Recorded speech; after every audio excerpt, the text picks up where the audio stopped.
much, Matthew, for joining us today. I had a chance to look over some of the work that you have done, and it just didn't happen overnight. It's kind of like when your child is injured, this other parent is born. And so I'd love to, in our next segment, to go in depth with your advocacy part. But with this first hangout, I really wanted to focus on the parent support part. I'm sorry. It's okay. Hold on 1 second, Rev. Well, I just wanted to explain also to everyone who will be watching this, our purpose for the Google Hangouts that we're doing. We're trying to do a few of them throughout the year so that we can talk about different topics that are related to spinal cord injury and that people have questions about or that have things to share about. And obviously this first one is about spinal cord injury and parents of a person with a spinal cord injury and how they have, what their new normal looks like and how they've adjusted to that. So I'm really excited to have both of you, Mona and Matthew, as part of this first one. And hopefully there'll be many more. Yeah. Thank you. So, Matthew, just to share with you a little bit about me. My son Isaac was diagnosed with cancer when he was 3.5 months old, and by 4 months he was paralyzed by the tumor. And so he's had a spinal cord injury since he was 4 months old. He did some sort of physical therapy when he was in the hospital, but having having spine surgery, and he was connected to a ventilator, there was little that they could do for him at the beginning. And so from, we were on the cancer floor. We didn't have any connection with the spinal cord injury community. There was nobody really rushing to our aid to tell us, hey, this is what you have to do. Let's, even support groups. There was cancer support groups, but nothing for the spinal cord injury. So my first question to you was, how did you adjust to your new normal? That's a broad question. Often as I've looked back, I had the privilege of working in the healthcare field for almost 20 years prior to my son's injury. I was, up until his injury for 10 years, I was a manager in an emergency department. So I feel like I kind of had a leg up on a lot of families who are faced with the injury because I had some knowledge and I had some background about his injury, and particularly about the long stay in a hospital. Obviously, we were in the hospital for almost 2 weeks when he was injured in Costa Rica, and then flew back to the United States, and we're in the hospital for a little over 3 months. And all the parents that I've met since, that seems to have been one of the biggest challenges, was adjusting to that whole environment and all this new information and all these terms and all these things that you have to learn to do. In a fortunate sense, I had some of that knowledge ahead of time. The new normal really came after the fact of coming home and adjusting to this this new life. Right. Because you're realizing, wow, how am I going to get my kid up into the house? Stuff like that, right? Yeah. I mean, those were all challenges. I think probably the biggest ones were, or probably the singular biggest one was fear. Right. Adjusting to this fear of, I have vivid memories of those nights, of sort of having this sleep with one eye open and always listening. You know, my wife and I slept in the dining room because we had a sort of a back study that became my son's bedroom, and so we moved a fold-out bed down to the dining room, got rid of the table, and that's where we slept for a long time. You know, until figuring out kind of how we're going to do this and getting a lift so we could get him upstairs and all those sorts of things. But that fear of laying awake at night if he needed to be cathed or you know, whatever it was he needed, and responding to his fear in the same, that he's not able to scratch his nose or, you know, whatever it might be. So that was a tough adjustment. Right.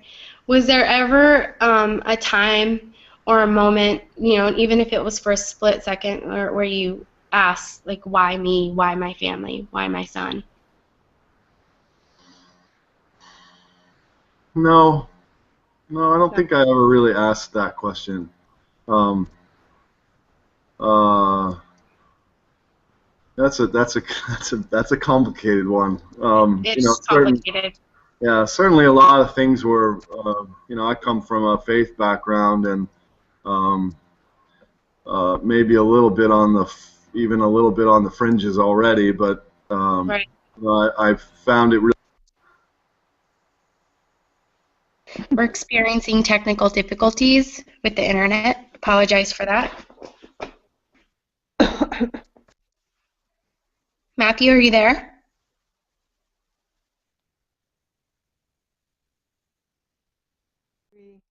I'll just continue like a conversation that what I was going to add on. A little bit about you, about how you adjusted to your new normal. So as far as the asking why me, why, you know, why my son, why my family, there, you know, it kind of went in spurts. You know, there were times where I just embraced what we were going through and knew that God had a bigger plan. Like Matthew, I have the faith base. But then there was like times where I was just angry and you know, just really angry, and I'm like, why him? Why did it have to be him? Why did it have to be our family? So it's kind of like a battle within myself, you know, where at times it was like, yes, I know that there's a bigger purpose for it, and then on the other hand, you know, those, because we're human, you know, we're human, and so I would just say, you know, why him, you know, but Isaac is an amazing kid.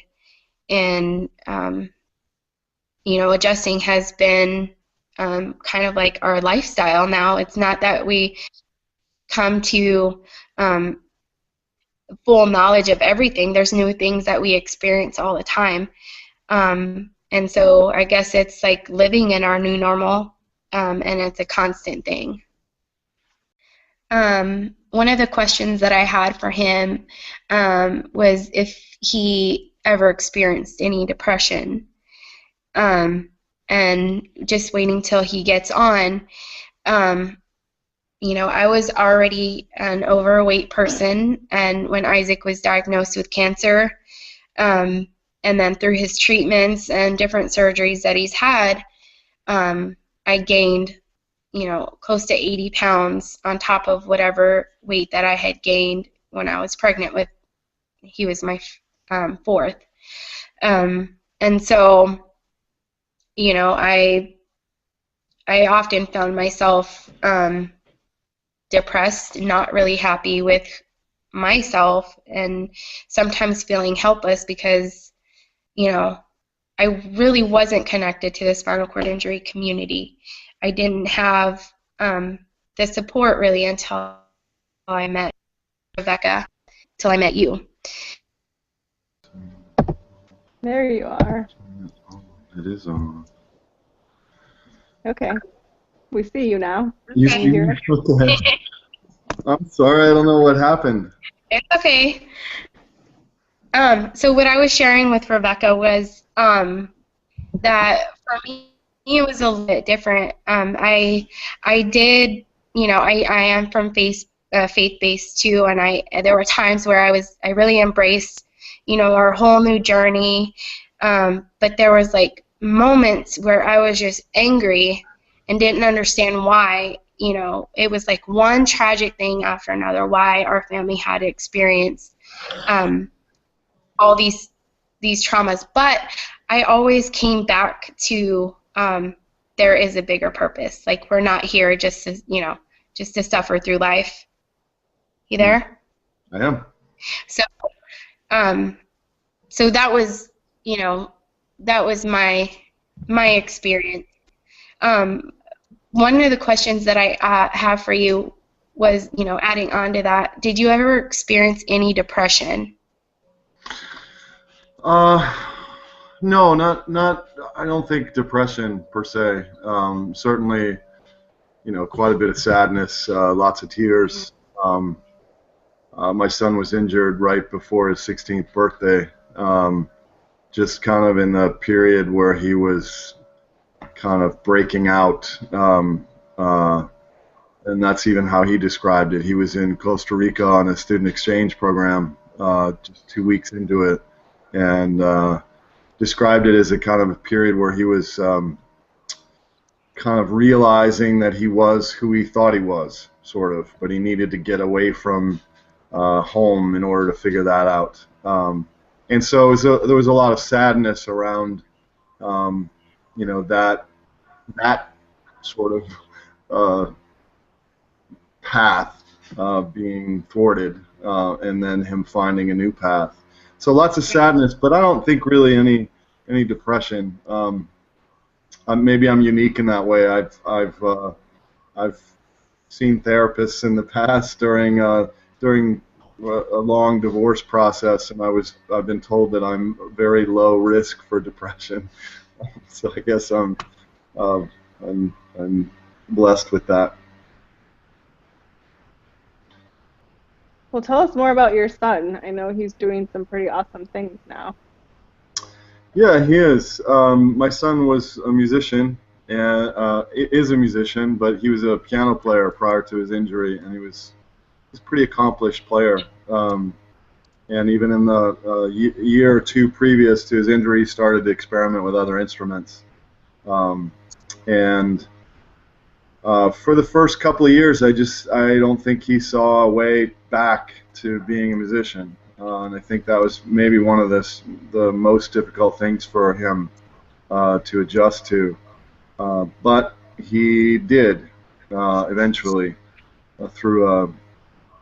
he started writing through a Apple software where you can write music with using the computer and using sampled instruments. And long story short, he's now writes music for a band that he's been in for almost 2 years, and sings in the band, and they play pretty regularly in some of the clubs around town, and some good gigs. I mean, they're starting to get a little bit of notoriety, and they've got their first CD coming out in sometime in the next month or 6 weeks, 8 weeks, something like that.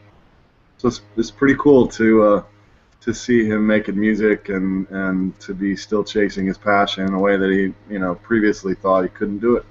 Right. So it's cool. Yeah, that's super cool. I missed some of it because my something happened with my computer. But what was the first part that you said? I'm sorry. Leading up to the music. We actually were waiting for you, so. Oh, okay. No, for Mona. Okay. And we just had you talk a little bit about your son. Oh, okay. Okay. That is so cool. So, how did he get connected with? I can keep talking if you want. I'd love to talk. Oh, that's what we're here for. That's what we want to hear. How did? I can ask the questions if you want me to. Yeah. But it kind of sucks that he won't be able to hear you. I know. Can you ask him? We knew that he, you know, had the medical background, but were there already support groups set in place that he knew of, and did he get connected? Okay, I'm a messenger now, Matthew. Mona says So you had the medical background and knew about a lot of the stuff going into this, but were there already support groups established that you maybe were able to connect to, or other parents you were able to talk You know, to? yes and no. There were, families who, either we met in the hospital for that long stay, and then there were also, which I kind of figure is par for the course, there were sort of a parade of families that would come through, with, or either injured individuals that, had 6 degrees of separation from us that would come and visit, kind of offer themselves, or just to come by and say hello and kind of talk to Gabe or talk to me, or Gabe's mom. And that was, to some degree, that was helpful. I mean, it was helpful to see others and see kind of where they were, but some of it was a little, there wasn't too much you could absorb. You're still sort of so focused on the early stages, you didn't absorb very much from them. I mean, it was nice, and I don't mean to poo-poo it in any way, but you just couldn't hear. There were a lot of things I don't think I heard from them, Right. and maybe it wasn't until later that I could even reflect back. And then as far as a kind of peer group, there was a peer group, a single peer group in the Twin Cities, run out of a place called the Courage Center. But it really didn't, at the times that I was there, it didn't really operate as to what I thought of a peer group. It was kind of a resource group, more education focused and not support focused. Support in terms of. There we go. Matthew, Yes?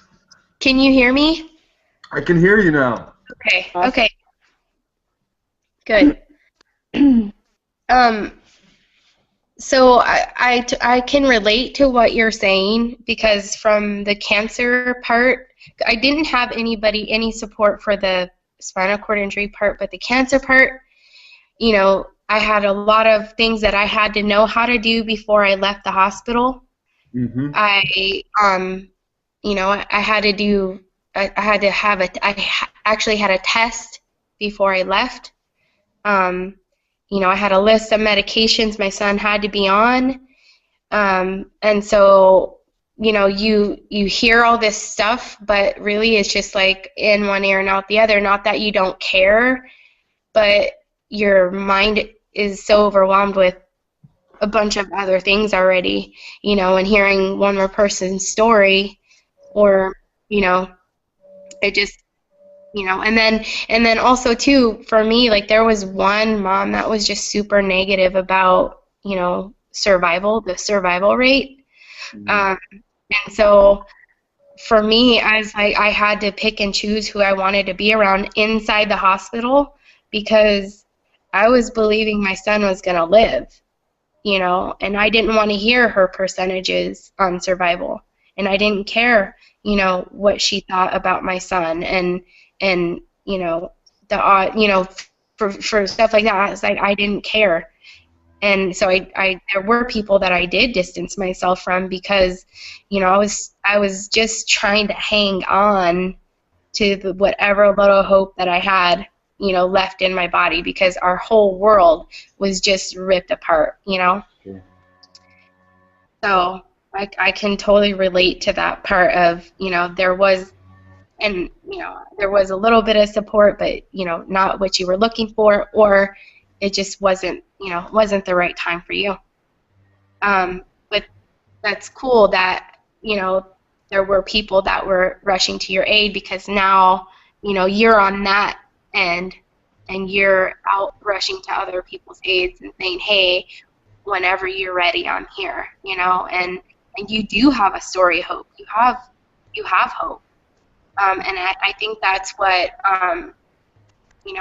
people with spinal cord injuries, parents, caregivers, families, it just doesn't affect just one person. It affects, and sometimes it affects an entire community, depending on how involved that family is. Yep. you know, and just changing people's minds, and you know, recognizing ability and not, you know, the things that they can't do. And I think you're really great at that just from looking over stuff on your website and the stuff that you've done. One of the questions that I have for you is some of the parents that you met in the hospital.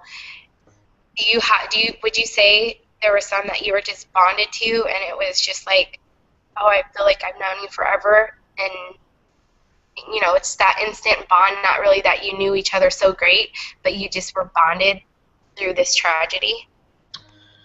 Well, in my experience, that didn't really happen in the hospital as much as it happened in when Gabe was discharged from the hospital. We went to Project Walk pretty quickly, about 2 or 3 weeks after that, and then shortly thereafter we went to what was then called Quest to Walk, which is now Project Walk Kansas City, and we actually lived in Kansas City for about 4 months or so. And that's where I experienced that. Some of the parents that I met in those facilities during those times, I did feel that sense of bonding, and you know, probably accentuated by the fact that here are parents that have, you know, gone to you know, maybe even greater lengths to pursue you know, more recovery for their child, or you know, or even just simply just better quality of life and fitness and things like that.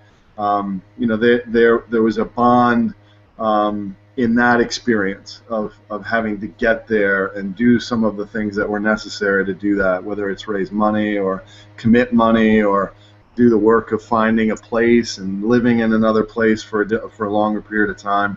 That was probably some of the better peer, at least from within the community, the SCI community itself, better peer relationships that I developed. Yeah. Did you have any family support throughout throughout the, you know, from start to finish? Was there, with your immediate family, was there people rushing to your aid to help out, or did you kind of feel solo on this? You know, I think it was a combination of here's some street in the background. A combination of both. We did have, you know, our family had some close friends that were very supportive, and for me personally, I had a group of guys that I had been getting together with for previous years. We'd actually sit around in my backyard around a fire and drink wine and talk politics and what have you, and that certainly changed for a couple of years and became much more. They were very supportive of me and kind of followed along as things were progressing. We also had family that, you know, that were supportive in a lot of different ways, you know, helping us to fundraise, helping us to, you know, in the house and with my son.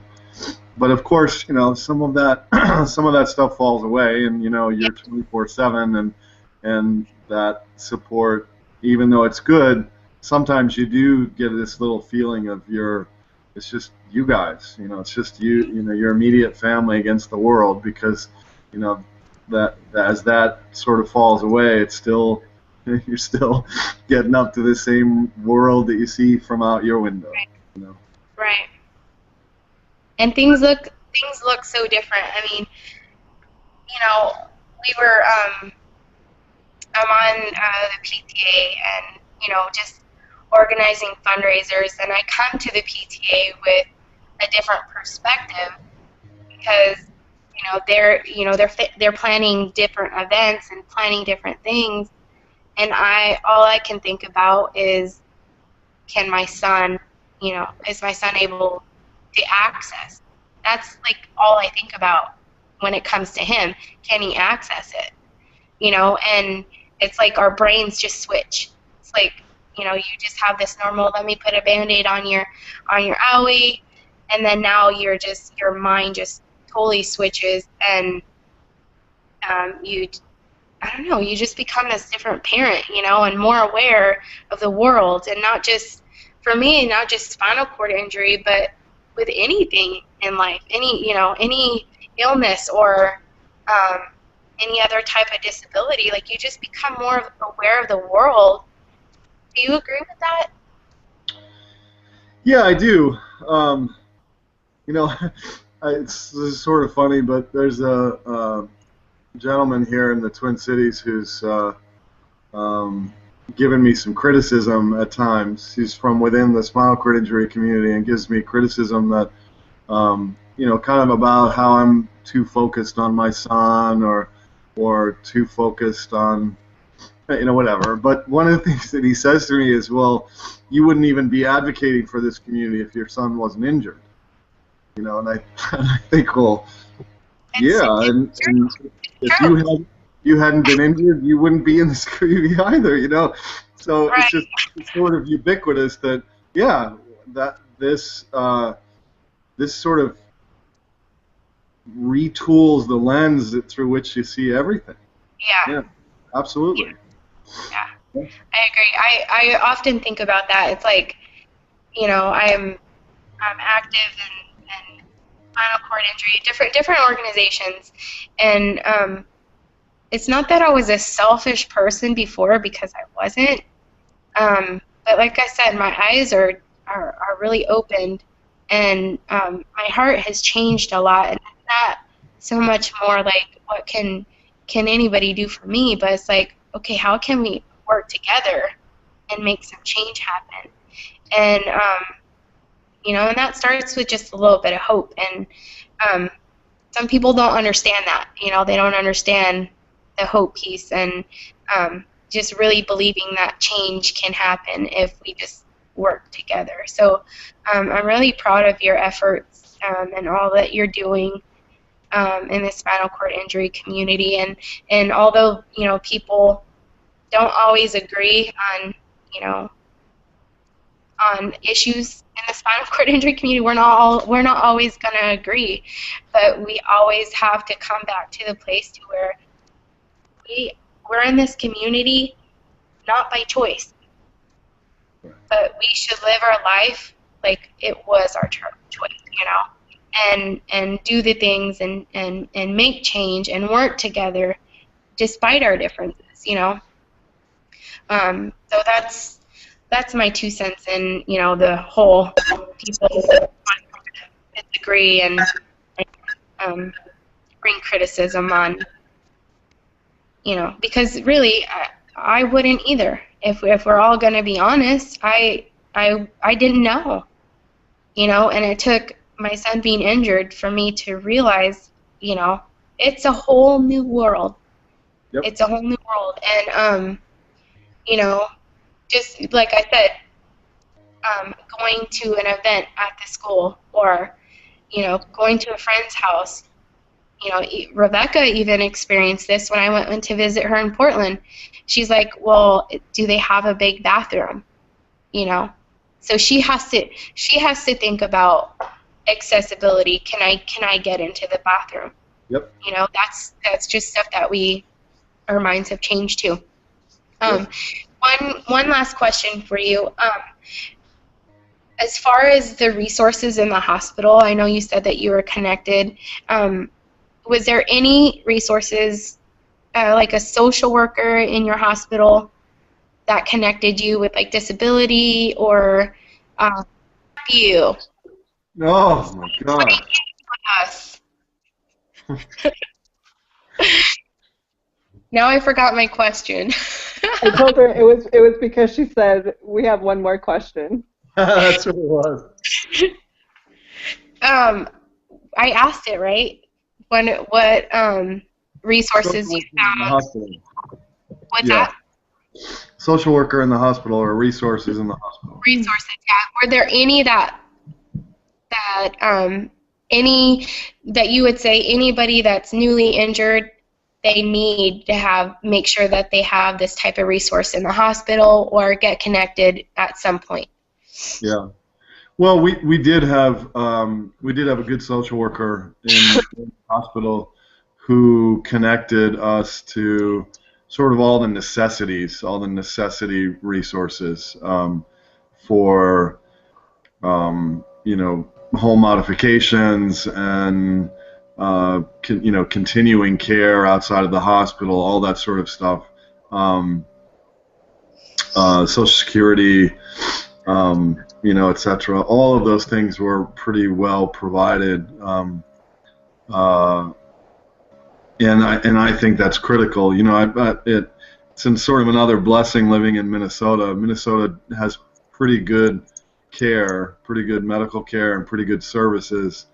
Especially as I've traveled around, I've heard some real horror stories from around the country, particularly from folks in the South, but even other places in the East and what have you, where those folks had to figure out so much on their own, and I can't imagine adding that heap to what you have to deal with anyway.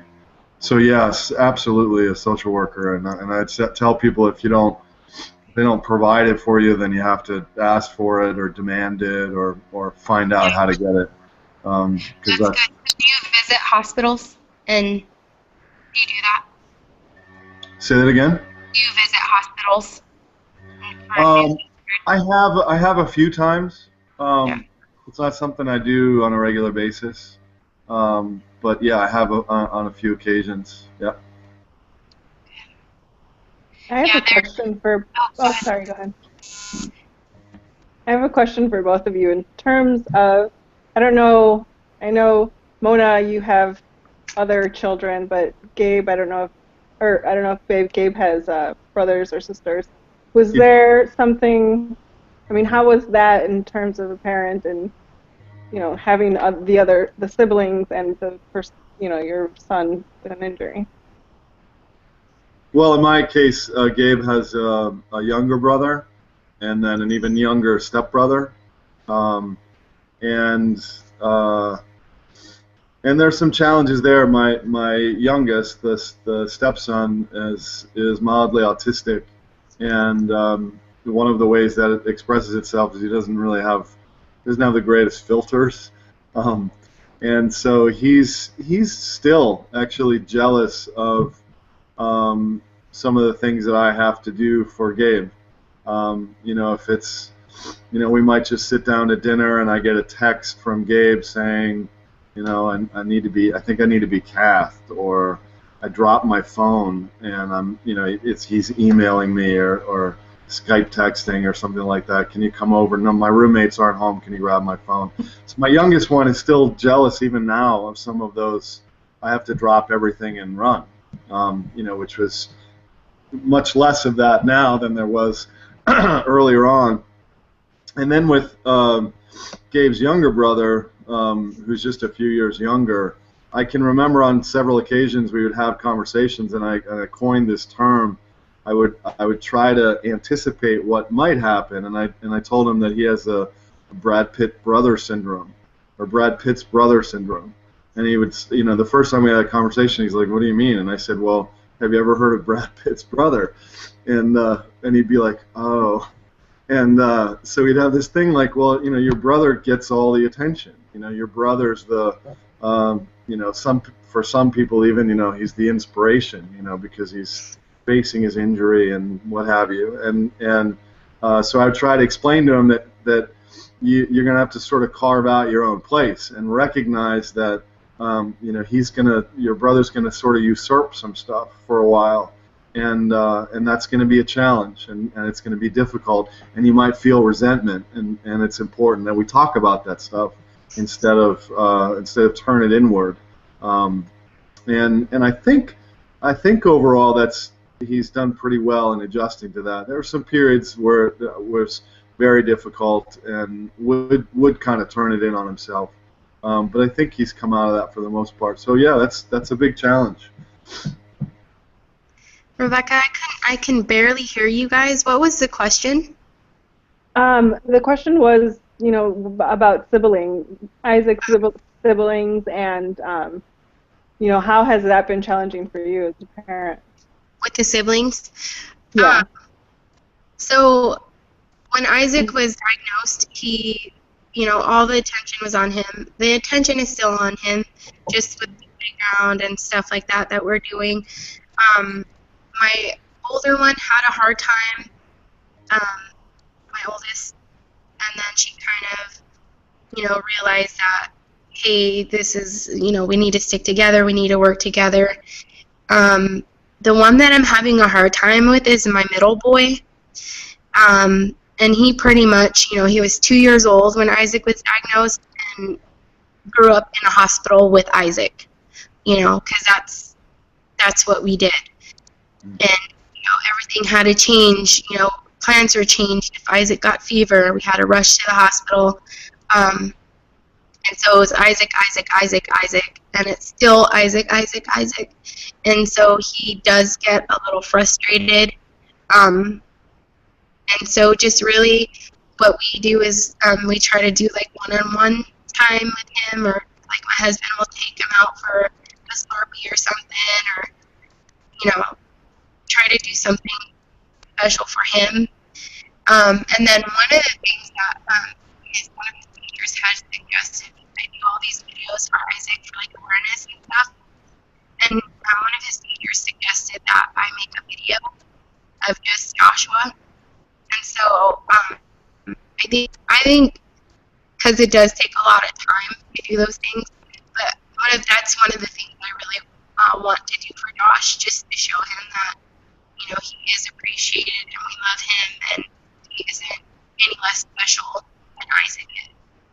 So with the other ones, they adore him. My oldest boy really does help me out with like bathing him and stuff like that.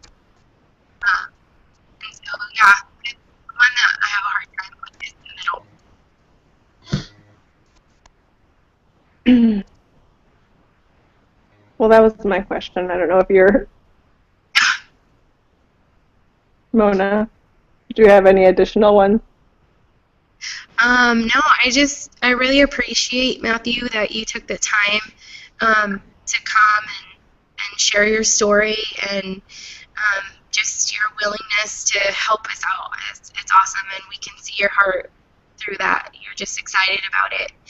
And I'm going to be doing an advocacy piece, and I'd really want to talk to you about that piece. So when that one comes together, would you be willing to do that one? Absolutely, yeah. Okay. Yeah, and we'll get people like hanging up on each other, figured out. Okay. Just hanging up on. Can you also tell us the name of your website and where people could go to, so that maybe they can check it out prior to that? Oh, sure. The website is www.gusu4cure.org, which is GUSU, the number 4, cure.org. It's Get Up, Stand Up for Cure. And yeah, love to have you visit. You can sign our petition or watch some of our videos, or drop us a note, drop us a message. That'd be great. Yeah, there's a lot of work that you're doing, and I mean, we didn't really cover it today, but people can check it out. And same with Mona. Mona does a lot of work with accessible playgrounds for children, and she's at, Mona, can you say your website?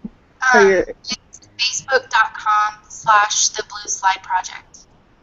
Yeah. It's on the bottom of my email. Okay. It's the Blue Slide Project, and then Get Up, Stand Up for Cure, correct? Mm-hmm. Okay. Awesome. Well, thank you guys both for being on here today, and I really, really appreciate what you guys had to say, and I know a lot of people that will watch this will also appreciate it. Thank you, Reb. Thank you for all you do. All right. Take care. Bye. Bye.